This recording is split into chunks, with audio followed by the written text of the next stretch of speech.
Maria Lippi, how are you doing today? I am great. Thank you for asking. How are you doing? I'm doing great. Tell me where you are right now. So I am at home in my room in San Clemente, California, which I always say is the next best thing to Hawaii. Well, you and I went to school together way back in the 80s. We graduated from Punahou School in 1988. We've stayed in touch. We've seen each other at reunions and things like that. But in reality, I don't know that much about your history or your family or anything like that. And over the years, I've been interested in you and all my classmates. Where do they come from? Where do their families come from? How did we all end up in Hawaii at the same time? But maybe we can start with the Lippi side of your family, if that makes sense. That's an Italian name, right? It's Italian, yes, Northern Italian. So like kind of the Florence area. There was a famous Renaissance artist that was literally in our art history book at Punahou, and it was Fra Filippo Lippi, and he was a priest and a Renaissance, and it was all about the line in the Renaissance art, like having that focal point. It was his example that was in our art history books, claim to fame. And I was known as Lippy or Little Lippy, the Lipster, Lips, like those were like the nicknames that even in high school I got.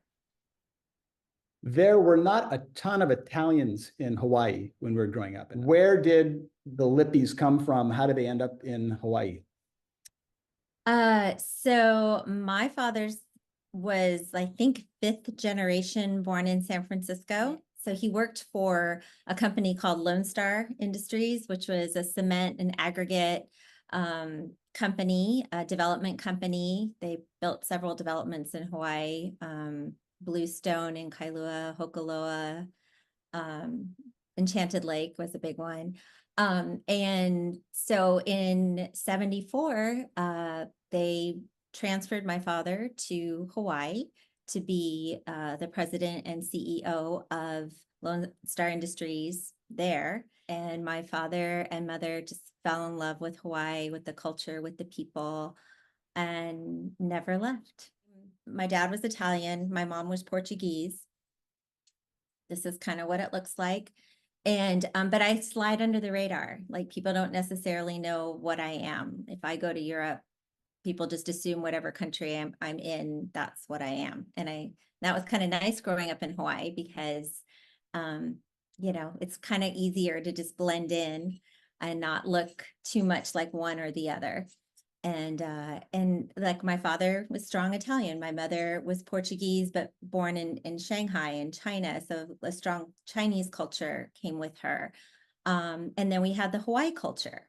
My dad was like a very traditional businessman. He left for work in the morning. I mean, I left for school earlier than he did, but he's home every day at 6 o'clock. But I mean, I do remember like going, I was an only child, or raised as an only child. So I ended up going to a lot of adult events just because that's what only children end up doing. And so we would go to like dedications and blessings, a lot of blessings, which were so cool, like with that Hawaiian culture to bless the land before they broke ground. And I remember going to those and to the luau's that they would have around that. It was such a beautiful time. I loved growing up there when I was young, as a young girl. I mean, you grew up in such a beautiful part of the world. Talk about just some snapshots of your childhood. Where do you see yourself? What are you doing? Who are you with? I see myself just mudsliding, down like all in my backyard, just because that was the ko'olaus, and we would find, lava trails that we would just get completely covered in red mud and after the rains, and it was so much fun. Like, I remember just my mom hosing me off with the hose instead of and just we just ruined our clothes with the red mud. But just hiking, running away from, like, we'd hear the noises of the wild boars and run, and we were always barefoot, like on the trails, like not wearing shoes, and and just being in that beautiful just backyard of nature that we got to grow up in. The fact that your mom was born in Shanghai is very interesting. Obviously, Shanghai fell to the communists in what, 49 or something? So how is it that your mom was in Shanghai? So my mom was born in Shanghai, which at the time was an international city. She had a Portuguese passport, so she was not considered Chinese. And so when the communists did come in, they expelled all foreigners from Shanghai. So they, as a family, had to flee and go up to Macau, which is a Portuguese colony in China at the time. It is now reverted back. And so they were there for a few years, and then they applied for citizenship, anywhere they could get it. And that's how my mom ended up in San Francisco in 1952. She was 21 years old and came by boat to the Bay Area, and her parents and her brother. And so that's how she got to the United States. So she lived in China until she was 21 years old and lived through the communists coming in. And there are some pretty interesting stories that she would share that sounded very frightening. Like they had to go to concentration camps for brainwashing, is what she said. There were times where there wasn't a lot of food and they would eat peanut butter and drink beer for their nourishment. So those were stories that she shared. What was her family doing in China? Were they merchants? I know that obviously Macau is this like 500-year-old Portuguese colony. Yeah. Were they part of that? Like, were they missionaries? Yeah. How did they end up there? They can trace their ancestry back to the 1500s in Macau, in that Portuguese colony. My mother looked very Portuguese. She looked very local, like she could just fit in so easily. But when she opened her mouth to speak, she had a very proper English accent because she grew up going to schools in the British Quarter in Shanghai. So your mom, all the way through adulthood, had an English accent. Mm-hmm. Did she speak any Chinese because she grew up in China for the first 20 years? Yes, so she spoke Shanghainese. So they spoke 3 languages growing up. They spoke English, Portuguese, and Shanghainese. So Did you hear her speak Shanghainese ever? Not really. Yeah, I think it was more the language that they would speak. It kind of sounds strange to say, but they had what they called servants. They called them amas, and they were servants. And so it was kind of the language that they spoke to the local people. So did your mom ever go back to Shanghai? She did. She did. She did go back and visit, and she also went to Macau. She said once she went, she's like, I don't need to go back. It had changed so much. It was so different from what she remembered in her childhood. And I think she preferred to remember it the way it was. It's kind of like a vanished world, right? Yeah. Yeah. All right, so let's fast forward to Hawaii and you. So we moved in like in December, I think, of 74. But I had started school, and I actually started school at Le Jardin in Kailua. And then I came to Punahou in 7th grade with a whole crew of people from Le Jardin. So it's like Robbie Neufeld, Charles Golden, Ralph Winnie, Laura Kramer, Mindy Myers. Who else came from? Charles Jew.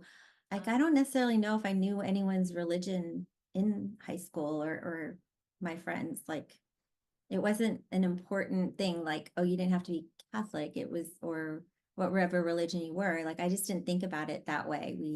It was more of like a quiet part of who we were, but an important part of who we were.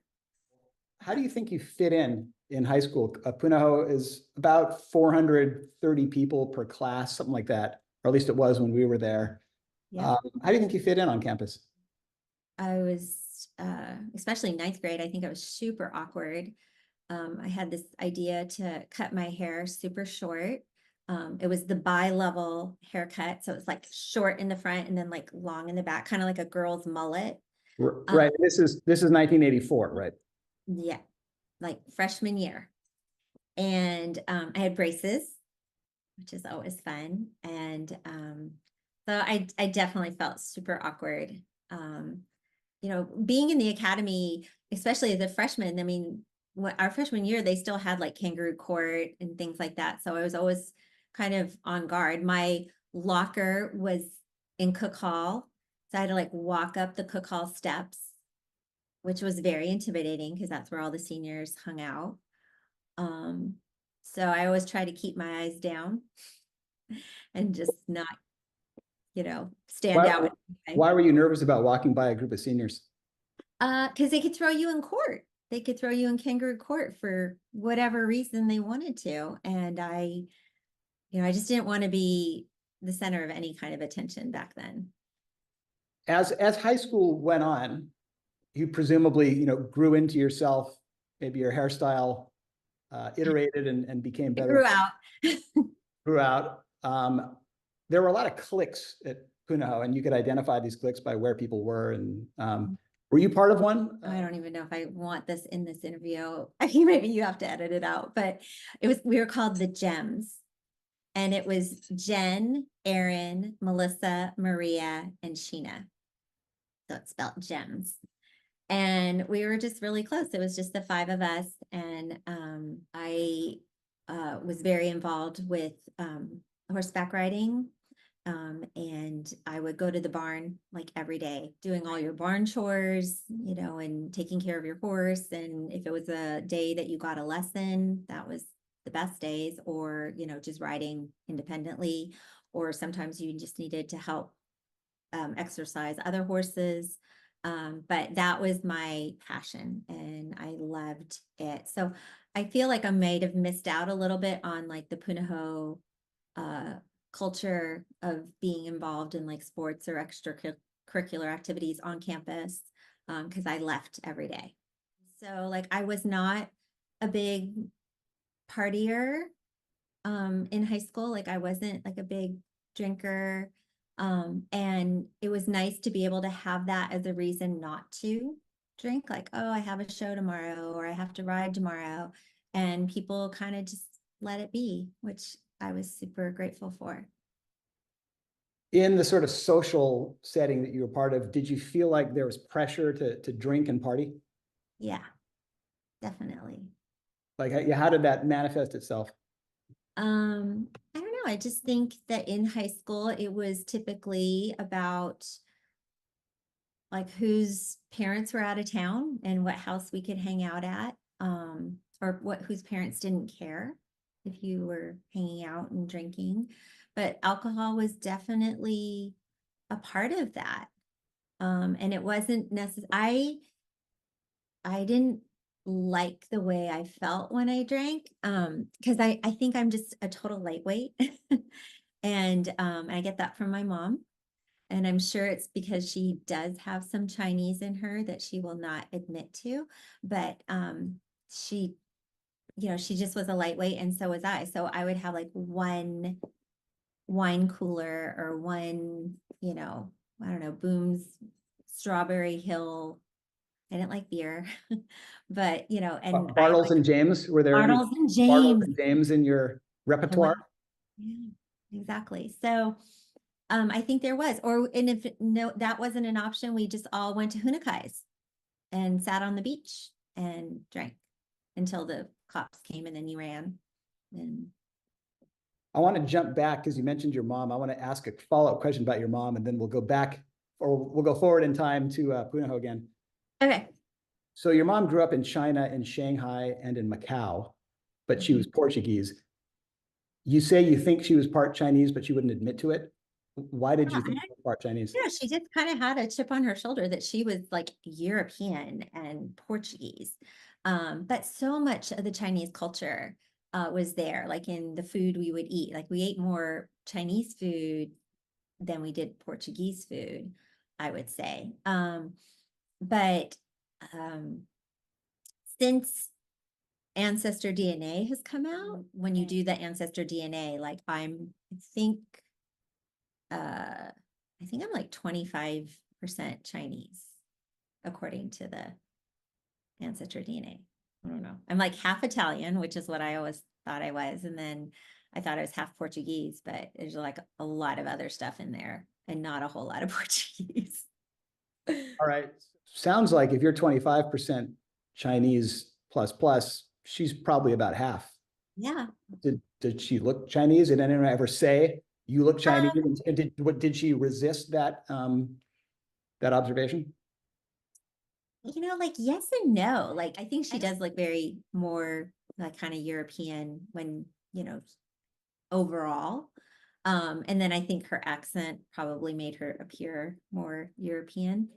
But at the same time, she loved like like she would relate, and like as soon as someone was Chinese, she was like, I was born in Shanghai. Like she loved that. So it was kind of I don't know how to explain it. Like, yeah, there was, but at the same time, she was so proud and loved like that Chinese culture and people from China, and would just like bond with them, and like I'm one with you. So I don't know. Okay, so back to high school. Okay. Were there any sort of, I guess, intellectual breakthrough moments you had? We had to read a play of Shakespeare every year at Punahou, right? And the whole academy read the same play. I was not very good at reading and understanding that language. And I just remember Mr. Gillespie. I don't know if you ever had him. He was a Yeah, he was great. English teacher, writing great teacher. English teacher. And I just remember him so passionate in explaining Shakespeare. And I remember he would like literally work up a sweat, just so excited about it. And it just like was contagious. Like I was like, oh, it's like a code and I'm understanding it. I think another, again, amazing English teacher, Mrs. Foster, creative writing, she's just was so encouraging. Just, I don't know, she just had a way of when she would comment on your work that it was always like, even if she didn't think it was great, she would use like what you could do as a motivation to make it better. Do you remember traits that you had in high school that you still have with you that you're glad that you still have? If you look back and you think about, the ways that you were, what has remained consistent and in a way that you're glad that it's remained consistent?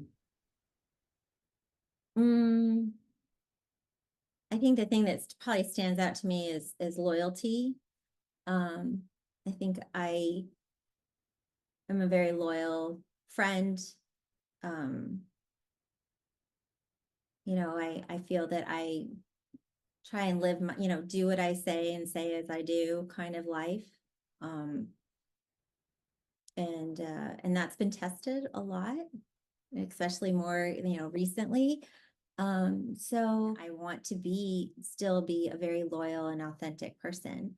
And so I think those are traits that were taught to me as a young girl, both from my parents and probably through going to church, but I think mostly through my parents. I think my father and mother were both very consistent people, and I see that trait in me as well.